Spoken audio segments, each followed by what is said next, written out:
What it is, what it do, what it is, lads and ladettes. It's your boy, The Grizz. Welcome back to Yesterday Today. This is the show where we bring you some of the biggest gaming news you may have missed from yesterday today. And we got some things to talk about. A big news page that's probably ran by one person.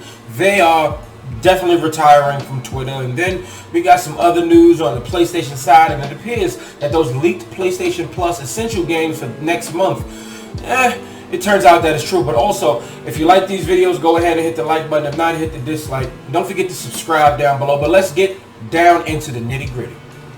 Alright, so today I want to start off with a shout out to the homie Nibel over on Twitter.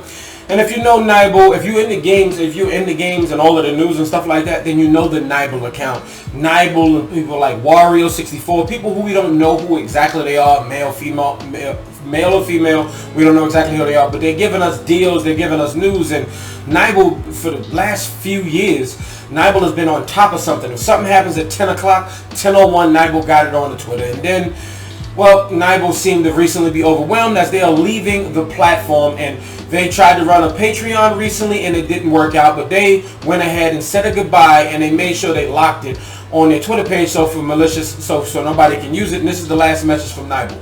After some introspection, I've made the decision to focus my time and energy elsewhere and move on from Twitter. This marks the end of my video games coverage and my active participation in this platform. Thanks to everybody for the fun times. Farewell, Nibel.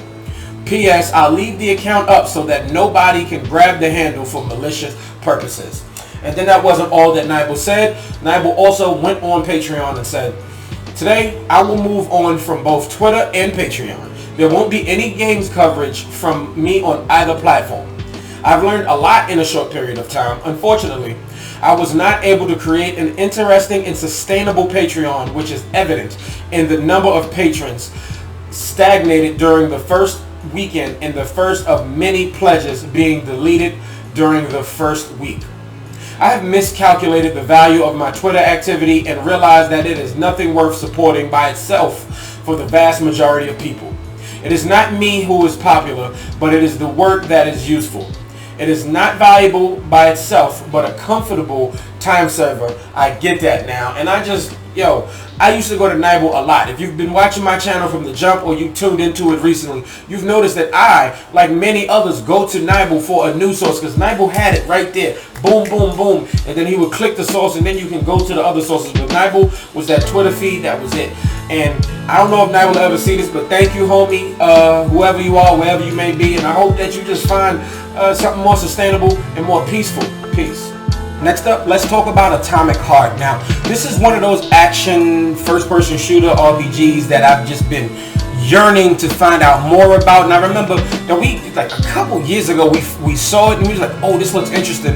And then we didn't hear about anything about it for a good while. And then we saw something from it again earlier this year and it looked really good. Well, I'm excited because it's looking like the release date for the game released early, and this is also going to be on Game Pass day one. And I'm going to say it right now, if I don't have an Elite Series controller before Christmas, I might just wait until this comes out. If this game is actually really, really good, I'm going to go ahead and upgrade and get me a really good Elite controller, so this way I can enjoy a good first-person shooter. But then we got the homie Idle Slaw, shout out to them for go ahead and just pointing something out here.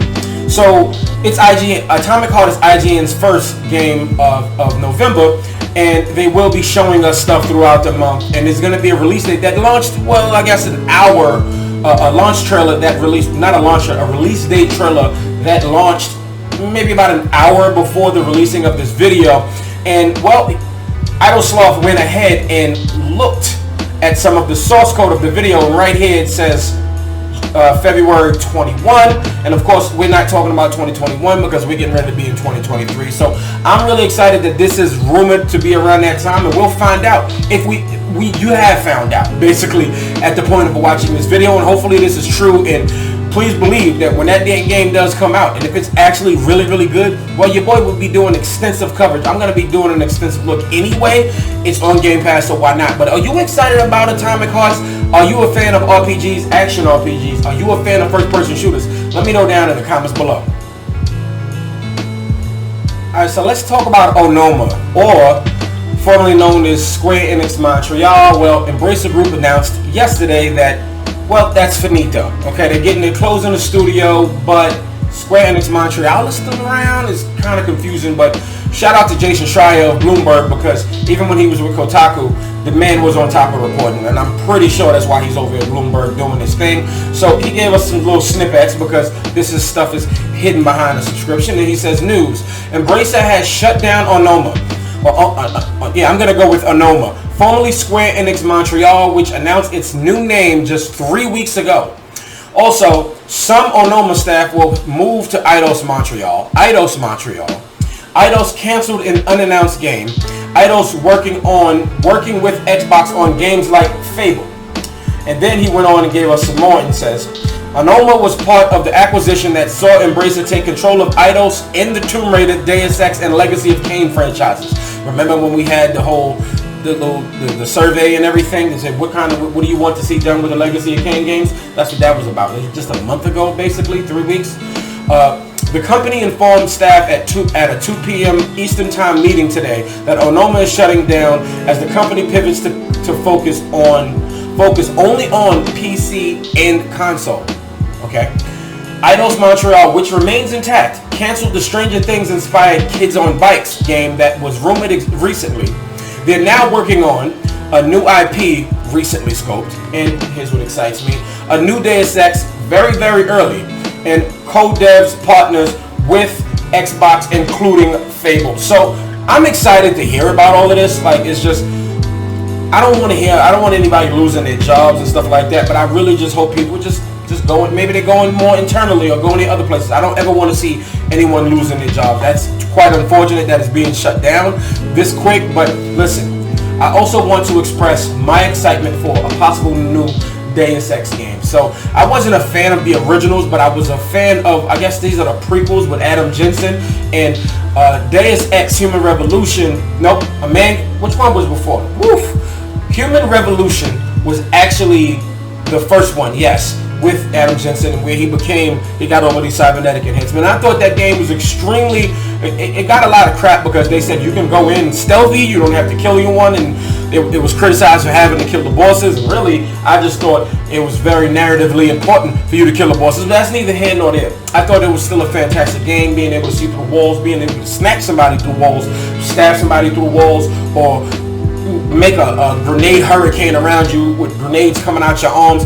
I love these games, and I'm really, really excited to see where this is going to go, because last thing I remember them hearing is that they're going to let them still have their creative freedom. So I'm really excited to see where this is going with Tomb Raider, Deus Ex, and I'm hoping that we get something about Legacy of Kain within the next year. It doesn't have to release it within the next year, but I'm really hoping that we can hear about something. Remaster it, put a new coat of paint on it, give it some stability, whatever.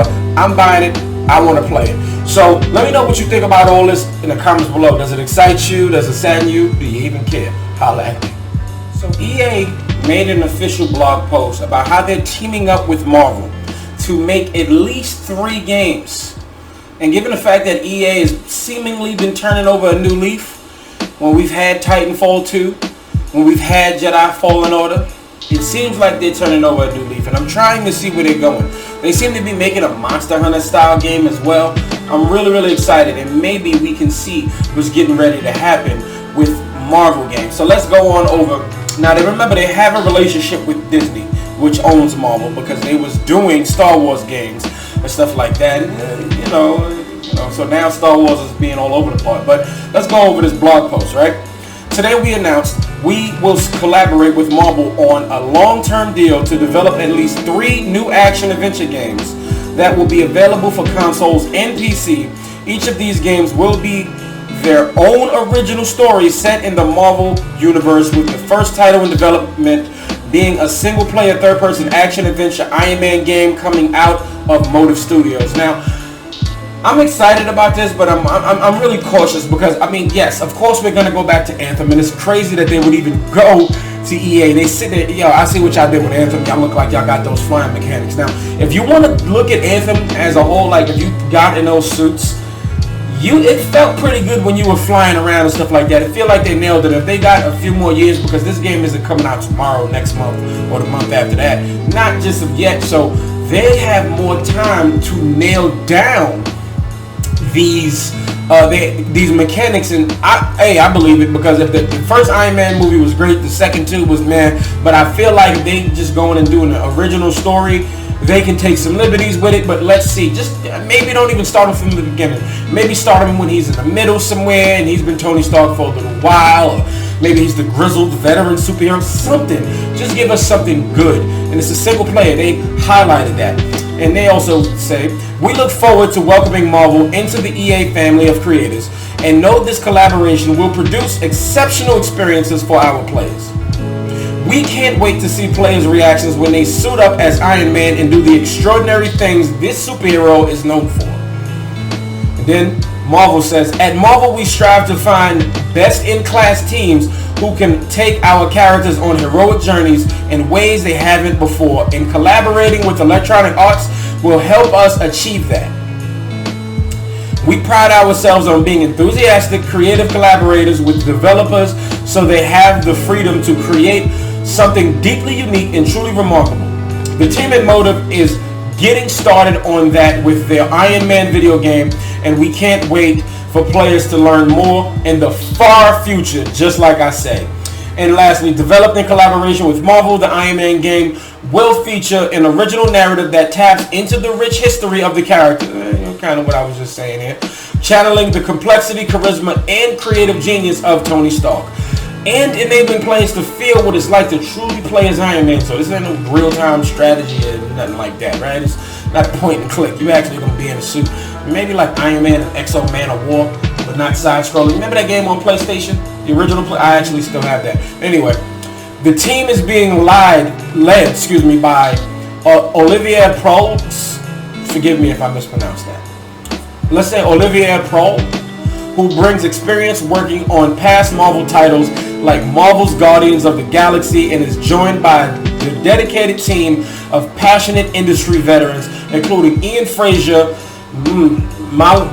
Maylin Luminau, and J.F. Collier at the studio. I'm not very good with these names, but I'm really excited nonetheless. I can't wait to see. I definitely enjoyed Guardians of the Galaxy, and I'm just loving that it's just different Marvel games all over the place. I'm excited. A lot of people are playing Midnight Suns. Then on the mobile side, you got Marvel Snap, so I can't wait to see what a third-person action Iron Man game is going to be like. Let's go. Tell me what you think about this in the comments below, though. So it turns out that, once again, Valve's leaks. That leak for the PS Plus Essentials and the tier for November, it was true. Neo 2, Lego Harry Potter Collection, and Heavenly Bodies will be available in November. Now, it is November now, and, well, Neo 2 is available now, and everything else will be, going, just throughout the month. So, I'm really, really excited to probably jump into Neo 2 again, because these Souls-like games, they've gotten the best of me in the past, but as you can see, I definitely have a new ring light, but with this ring light, I won't be breaking it. And if I feel like I'm going to be breaking Neo 2, breaking anything while playing Neo 2, well, I'm just going to go ahead and uninstall it. I'm not going through it like that. I'm not playing any of these other games, though, but I just might really want to see what Heavenly Bodies is actually about. And those Lego games, if you're into the Lego games, Lego Harry Potter, that seems like a really, really fun thing. And if you're going to play any of these, go ahead and holler at your boy in the comments. Let me know what you think about all of this. And if you like those Souls games and you've never played Neo 2, which I'm hearing is way better than Neo 1 because of the customization, and I just might have to agree because I played maybe 5 to 10 hours of Neo 2 and had, a good time with what I had. And if you like those punishing games, then this game is for you. And the art design and being able to turn into demons, that I can definitely vouch for. And these Lego games always do well. But I don't have anything for you for Heavenly Bodies. I don't know much about that. But let me know down in the comments if you're into any of this. Holla at me. Alright, and let's finish up talking about PlayStation Plus, right? We spoke about the games that are coming this month, okay? Neo 2 is a definite grab. And if you're a Lego fan and a Harry Potter fan, you definitely need to get on top of that. And if you want to try something new, maybe a little something small, Heavenly Bodies seems like the game for you. But here's the thing. Sony doesn't seem to be doing too well on the PlayStation Plus because they just revamped it and they lost about 2 million subscribers. 2 million. So let's go on over here and using IGN as a source. And it says the number of PlayStation Plus subscribers has fallen by almost 2 million since only launched its revamped subscription service in June. According to the company's latest financial report, Sony's multi-tiered PlayStation Plus subscription service has dropped from 47.3 million at the end of June to 45.4 million in the 3 months leading up to the September 30th, a decrease of 4%. Sony highlighted that the ratio of gamers subscribed to the service is significantly higher on the PS5 than it is for the previous generation PS4 console. In response, Sony leadership plans to accelerate the adoption of PS5 hardware to recover this user engagement going forward.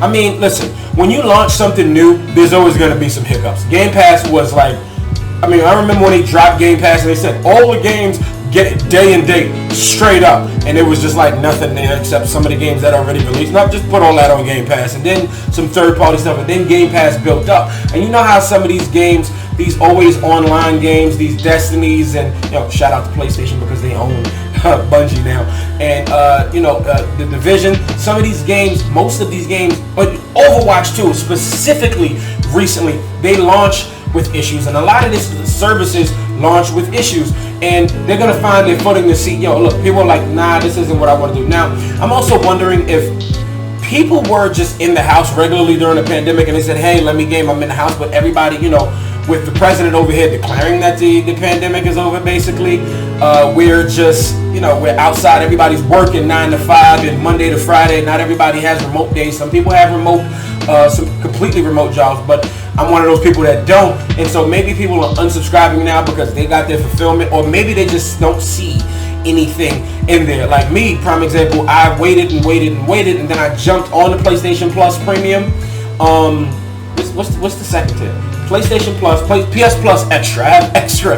Man, it's going to take some while to get used to that. And I was hoping that Shadow Warrior 3 was on there, and it was gone, and I hadn't paid attention. It was only there for like a month, and that was really, really disappointing. But some people just don't see everything that's on there compared to Game Pass, where they're just getting certain games day and date, and then other games really, really not too long after they release out physically. But I'm hoping that this turns around. I can't wait to see, because competition is good.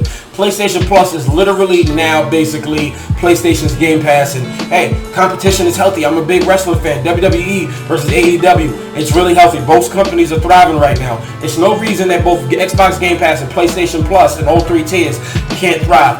Competition is healthy, and I can't wait to see what all of this is going to turn out. Let me know what you think about this in the comments below. Alright, lads and ladders, that is a wrap over for this video. Thank y'all for tuning in. Let me know what you think about all this down in the comments below. Are you one of those folks that unsubscribe to the PlayStation Plus? Are y'all just trying to save money? Are y'all not interested? Let me know what y'all think about. What y'all think about the homie Rebellion leaving Twitter? If you followed him, man, I was just a big fan, and it was just a very, very useful page. Let me know down in the comments below what you think about all this, and go ahead and hit that like button if you haven't already. If not, hit the dislike. It's all good. Go ahead and hit that red subscribe button if you haven't already. Hit the notification bell so you know when your boy is posting. You know when somebody texts you, it's at the top of your joint. Well, if you hit that notification bell, your boy right here will be at the top, and then all you got to do is just click it. And you know what I'm saying? That's all you got to do. The cream shall rise to the top. I'm not going to get into the whole Macho Man prototype. Ladies and ladders, thank you so much for watching. This video is finito.